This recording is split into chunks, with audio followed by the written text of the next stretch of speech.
విశాఖ టెస్ట్లో రెండో రోజు ఆట ముగిసింది. రెండో ఇన్నింగ్స్ ప్రారంభించిన భారత బ్యాటర్లు దూకుడుగా ఆడారు.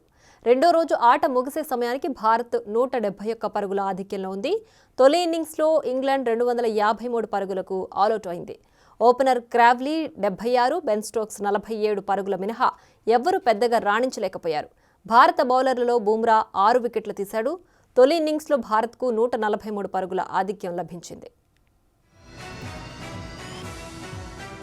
6 వికెట్ల నష్టానికి 336 పరుగుల ఓవర్ నైట్ స్కోర్తో రెండో రోజు ఆట ప్రారంభించిన టీమిండియా మరో 60 పరుగులు మాత్రమే చేసి 396 పరుగులకు ఆలౌట్ అయింది. భారత బ్యాటర్లలో యువ క్రికెటర్ యశస్వి జైస్వాల్ డబుల్ సెంచరీతో రాణించగా మిగతా బ్యాట్స్మెన్స్ విఫలమయ్యారు.